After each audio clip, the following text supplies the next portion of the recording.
Hi, my name is Benjamin Griffin, and today I'm going to be talking about the use of emojis as a form of language in both teenagers and adults, and the variations between emoji use between different age groups and um, multiple other outlets. So to begin, I'd like to recap on my short oral presentation a little bit. In that presentation, I talked mainly about the generational differences in emoji use and in different conversation frames, and when emoji use might be appropriate and when emoji use might be inappropriate. So, when you're talking to a boss or someone of more importance in the conversation frame is one that's more professional, you might not use emojis, or you might choose to use less expressive emojis, maybe like a thumbs up emoji or a check mark emoji, something less, not immature, but less informal, something that doesn't carry an emotional meaning with it, because sometimes expressing emotion is inappropriate in different conversation frames. Emojis really take the job of expressing emotion, obviously, in their name.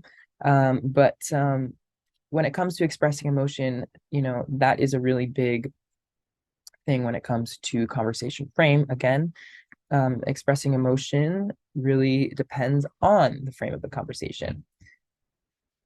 Further, I talked about appropriateness and gender, but today we're going to be going a little bit more in depth and connecting the specifically gender to course concepts.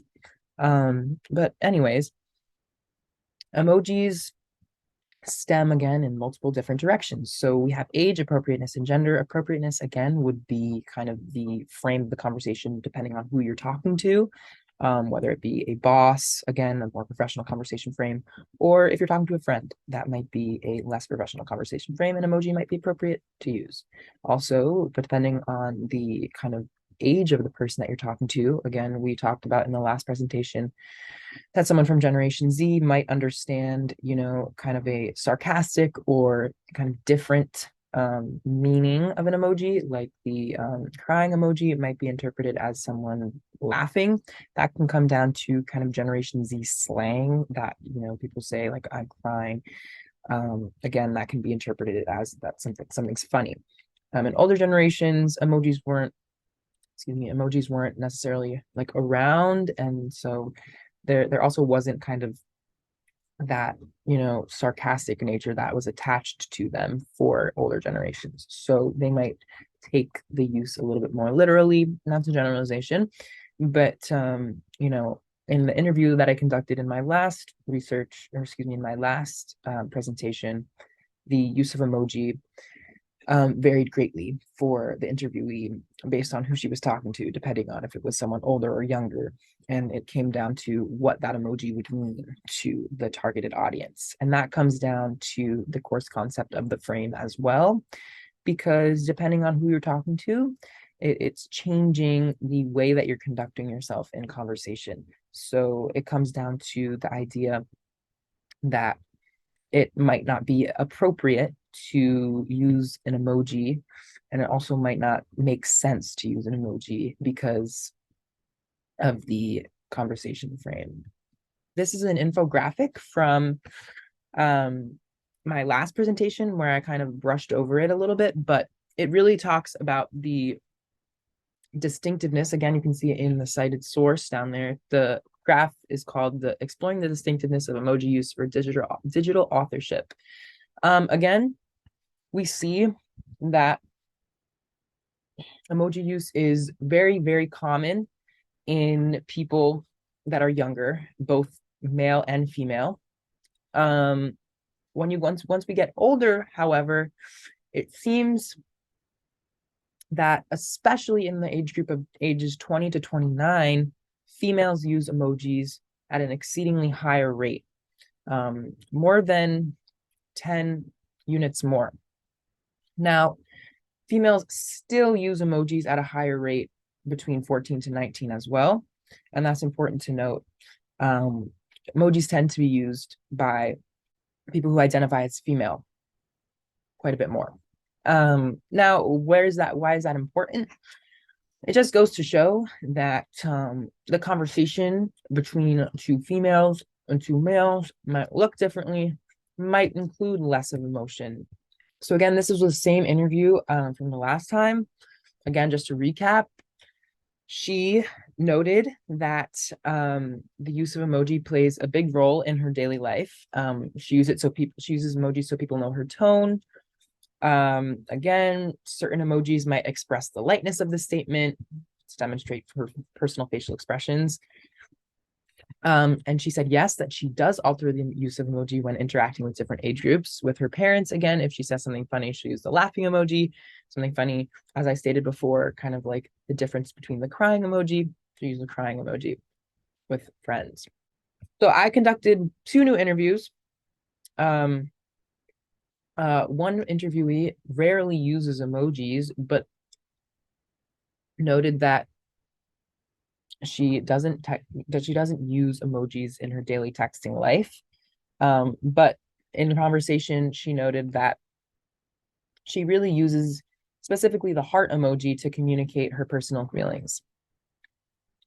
Do you find that you alter the use of emoji?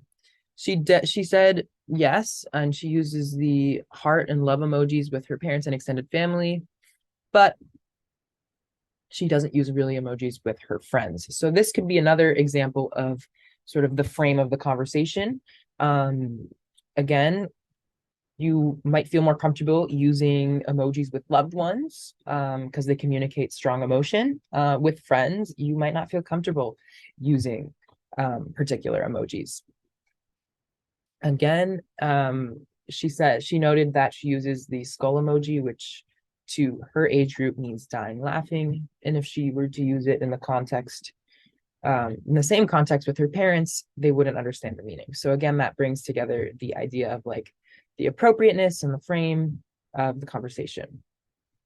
The second person I interviewed noted that she uses emojis quite a bit to express emotions she can't express on text. Very similar to the other 2 interviewees. She said she uses regular emojis when it comes to her generation, but when she's texting older people, she doesn't use them as much because, again, this could come down to whether or not the emoji is appropriate in the conversation frame.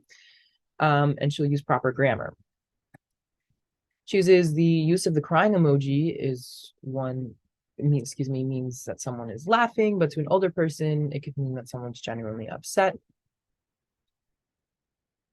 Again, we're going to be connecting the dots here. This is where we kind of bring in some new course concepts. So the biggest thing here for, the interviews is the idea of code switching. So in Janet McIntosh's article, she noted about the use of different language in text in Kenya. And while it didn't explicitly explore emoji use, what it did explore was the idea that people, specifically young people, change the way that they text when talking to different people. Just the standard definition of code switching is switching language, switching specific language. But it can also be applied to something like emoji use because depending on who you're talking to, they might understand. So let's understand it differently. So if we talk about conversation frame, again, the frame of a conversation for 2 young persons is very different than 2 old persons or a young person and an old person.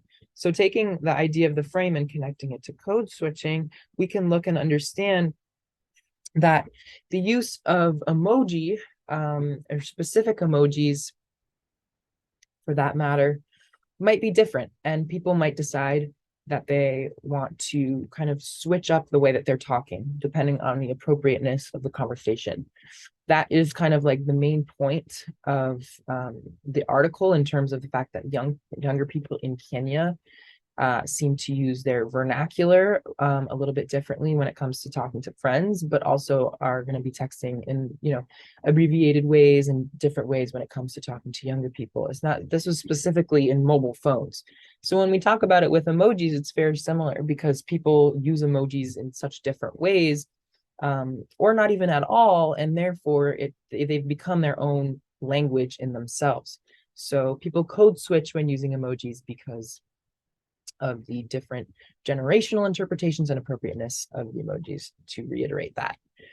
Again, talking about gender, gender, it comes down to a really the frame in particular, because gender is very much so something that is related to emotional expression. Depending on what gender you identify with, you might studies do tend to show that certain genders express emotions differently, and therefore if emojis are sort of a vehicle or a catalyst to express emojis, then obviously within that is going to be some gender differences.